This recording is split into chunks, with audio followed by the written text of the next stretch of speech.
A Bíblia narra algumas histórias que aparentemente não têm nenhuma relação uma com a outra. Por exemplo, Esaú e Jacó, com a história de José, com a história do filho pródigo. Aparentemente essas histórias são completamente diferentes, contextos diferentes, se referem a questões diferentes. Mas todas elas têm um ponto em comum. É a história de que, em algum momento, houve uma crise, houve uma cisão, houve uma separação entre personagens. Esaú fica em casa e Jacó foge do seu irmão. José é vendido pelos seus irmãos para os mercadores e vai lá para o Egito. O filho pródigo deixa sua casa, seu pai, seu irmão e vai viver uma vida dissoluta, separada deles. Porém, a história não termina aí, ou as histórias não terminam aí. Todas essas histórias falam do reencontro desses personagens. Esaú e Jacó se reencontram. É emocionante a narrativa que trata do reencontro, da revelação de José aos seus irmãos e também da volta do filho pródigo para casa e da aceitação que seu pai promove a ele. De fato, é uma experiência muito comum na vida de todas as pessoas que, uma vez ou outra, nós podemos ter alguma desavença, alguma diferença com um amigo, um parente, com uma pessoa querida. E essa desavença provoca a separação. Um vai para um lado, outro para o outro. Às vezes passam-se anos. Mas como é bom quando aqueles que estão separados podem se reencontrar, podem se perdoar, podem se amar novamente, livremente. Podem desfrutar da amizade, da fraternidade novamente. É o momento da reconciliação. E como seria a vida se não houvessem momentos assim? Se não houvessem momentos em que pedimos perdão ou recebemos pedidos de perdão daqueles que nos ofenderam? E podemos esquecer o passado e novamente voltar a caminhar juntos. Como a reconciliação é importante. Se ela é importante na vida comum, na vida entre pessoas, seres humanos, o que dizer então da reconciliação com Deus, da reconciliação com o nosso Senhor? Ora, tudo provém de Deus, que nos reconciliou consigo mesmo por meio de Cristo e nos deu o ministério da reconciliação, a saber, que Deus estava em Cristo reconciliando consigo o mundo, não imputando aos homens as suas transgressões, e nos confiou a palavra da reconciliação. De sorte que somos embaixadores em nome de Cristo, como se Deus exortasse por nosso intermédio. Em nome de Cristo, pois, rogamos que vos reconcilieis com Deus. Aquele que não conheceu pecado, Ele o fez pecado por nós, para que nele fôssemos feitos justiça de Deus. 2 Coríntios, capítulo 5, versículos 18 a 21.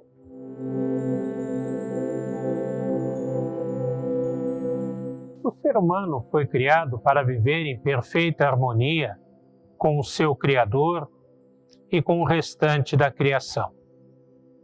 No entanto, a Bíblia nos diz que o ser humano desobedeceu e, desobedecendo, atraiu sobre si a maldição de fazer com que, como um enxerto, a sua natureza se tornasse uma natureza pecaminosa. Ou seja, fez com que o ser humano se inclinasse naturalmente para o mal, para o pecado, para a violência, para a desobediência.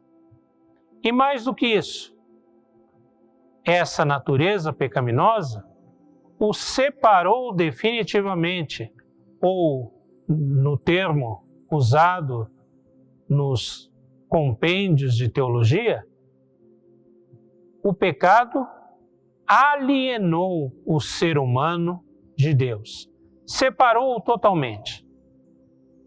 Ora, esse pecado é a natureza do mal que existe dentro de cada pessoa, de cada homem, de cada mulher.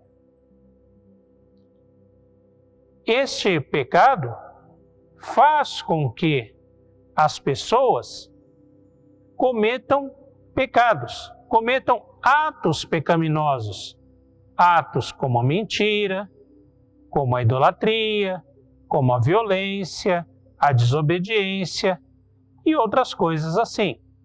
Portanto, o grande problema do ser humano não é os atos, não são os atos errados, mas é a natureza que o separa de Deus, a natureza que o aliena de Deus.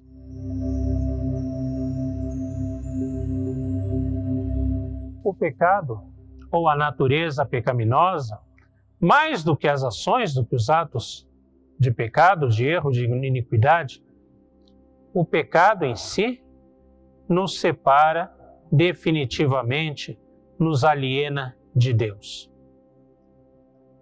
Ciente dessa situação, dessa condição do ser humano, o próprio Deus tomou a iniciativa de promover a reconciliação.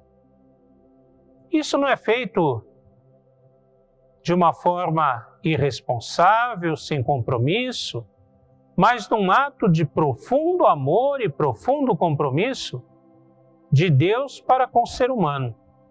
Pois, afinal, para reconciliar a humanidade consigo, Ele oferece, em troca, o sacrifício do seu próprio Filho unigênito na cruz do Calvário.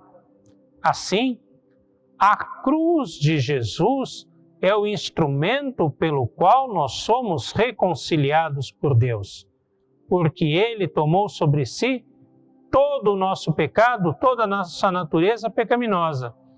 E através de Cristo, nós somos feitos nova criatura. Por isso, em Cristo, através de Cristo, nós podemos ser reconciliados com Deus. Isso não é um mérito nosso, mas é um ato de profundo amor, de profundo compromisso, de profunda compaixão do Senhor para conosco.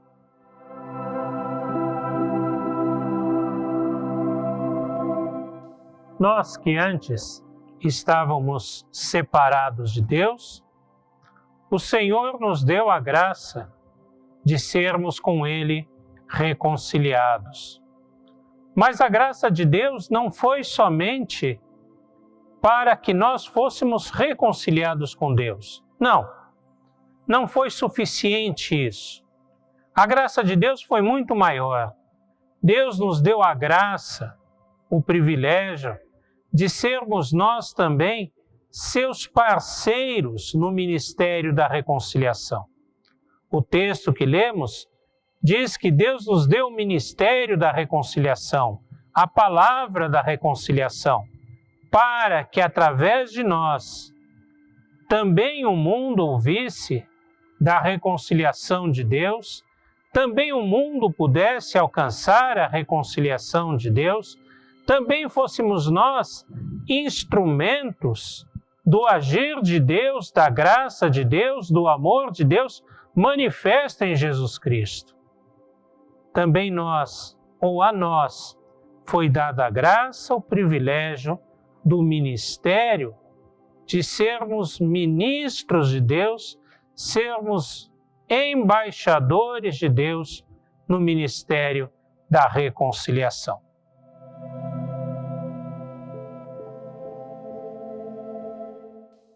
Qual é o alvo da reconciliação? Qual é o alvo do ministério para o qual Deus nos chama, o qual Deus nos deu pela sua graça? Para muitas pessoas, a reconciliação é a reconciliação de pessoas, de homens e mulheres separados de Deus e que precisam ouvir da mensagem de salvação, da palavra de amor de Deus e também eles serem reconciliados com Deus. É fato, é verdade, mas a reconciliação não é somente de seres humanos. Não são somente as pessoas, homens e mulheres, que precisam do amor e da salvação de Deus. A palavra de Deus diz que a natureza geme esperando pelo dia da redenção, que o mundo inteiro foi amaldiçoado por conta do pecado do ser humano. Portanto, o mundo inteiro, o universo inteiro, a criação como um todo, é alvo da reconciliação de Deus, é alvo do ministério para o qual Deus nos chama. Nós, muitas vezes, temos uma visão negativa do mundo. Falamos das coisas do mundo como se fossem separadas das coisas de Deus, ou que parece que Deus não ame o mundo. Mas precisamos lembrar que naquele texto, ao qual chamamos de texto áureo da Bíblia, esse texto expressa que Deus amou o mundo de tal maneira que deu seu Filho para resgatá-lo, para reconciliar com ele. Portanto, Deus deu aquilo que ele tinha de mais precioso por amor ao mundo. Portanto, o mundo é o alvo da missão de Deus. O mundo é o lugar da missão de Deus.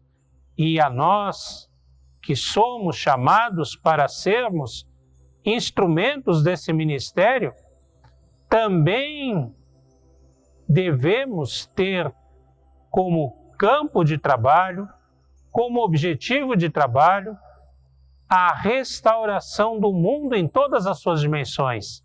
A restauração, a reconciliação dos seres humanos, a reconciliação da natureza criada, que tanto sofre os males do desprezo do ser humano e do seu pecado, da sua ganância.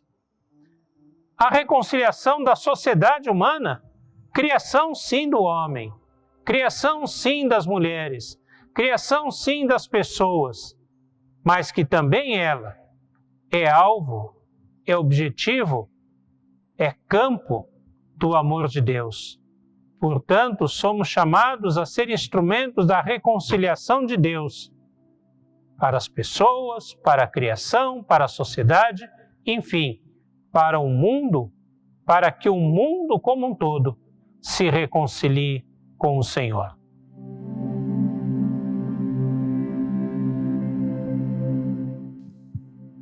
No chamado ao ministério da reconciliação, Paulo usa de uma figura, de uma metáfora, que é muito conhecida desde a antiguidade até os dias de hoje. É a figura do embaixador. O que é o embaixador? O embaixador é um funcionário de um Estado. Às vezes ele é cidadão deste Estado, às vezes não. Mas o importante é que ele está ali para promover os interesses de um Estado, de um país, de uma nação, em meio a outra. Ele está ali para promover aquilo que são os valores de um país junto ao outro. Promover a economia através da divulgação de produtos, de estabelecimento de contratos comerciais, promover a cultura através da divulgação do idioma, das artes, das escolas do pensamento, difundir, enfim, tudo aquilo que sejam os valores do seu povo, do seu país ou do país a que ele representa, junto a um outro país. Nós somos embaixadores de Deus para defender os interesses do reino de Deus, para divulgar os valores do reino de Deus em meio a este mundo. Estamos aqui não como representantes de nós mesmos, não como representantes desse mundo em que vivemos, mas como representantes do reino de Deus, para promover os interesses do reino de Deus.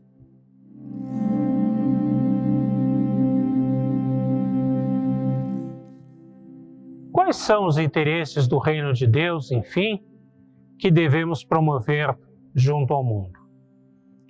Para isso, vamos tomar dois exemplos, duas figuras muito comuns na política do nosso tempo e que conhecemos bem. Por um lado, nós temos nações e embaixadores que defenderam interesses de exploração, de dominação, promoveram a espionagem, promoveram a desestabilização, às vezes, de governos, promoveram, enfim, os seus interesses ou os interesses da sua nação de uma forma a dominar, a impor a sua vontade, a corromper o país aonde eles estavam lotados, aonde eles tinham o seu trabalho. Não é esse o trabalho de embaixador do reino de Deus. Por outro lado, nós vemos casos de embaixadores que agiram para promover causas humanitárias, promover a luta contra a fome, o cessar de guerras, de conflitos, para promover a paz, para promover a ciência, o conhecimento, a educação, enfim, para fazer com que a sociedade da nação onde eles estão trabalhando tenha um desenvolvimento apoiado por aquele país a que eles representam. No caso de embaixadores do reino de Deus, nós temos a oferecer a reconciliação, a justiça, a paz do reino de Deus. A paz que excede a todo entendimento e que não é somente a paz interior, mas é também a paz da justiça, daquilo que é correto, da vivência em comunidade de forma que as pessoas se respeitem e sejam tratadas dignamente. O reino de Deus veio para trazer a paz, para trazer a justiça, para trazer a bondade de Deus a este mundo.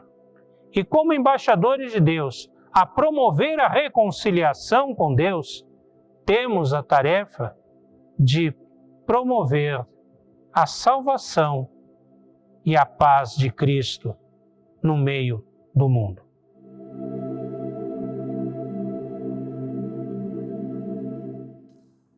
A nós que antes andávamos separados, alienados de Deus, Deus nos reconciliou com Ele, através de Jesus Cristo, através do sangue derramado na cruz. E nos reconciliou com uma missão específica, com uma missão muito importante, de sermos seus embaixadores para promovermos nós também com Ele a reconciliação. A reconciliação daqueles que ainda não o conhecem, daqueles que ainda não experimentaram a beleza, a delícia de vivermos com Deus. Como embaixadores de Deus, nós somos embaixadores do seu reino. Não para promover uma dominação, não para promover interesses escusos de um reino que queira se impor a outro e dele explorar e dele tirar qualquer tipo de vantagem. Pelo contrário, somos embaixadores de um reino que quer promover a paz, que quer promover o amor, que quer promover a reconciliação de forma que as pessoas possam desfrutar do amor de Deus, da sua vida, da sua salvação.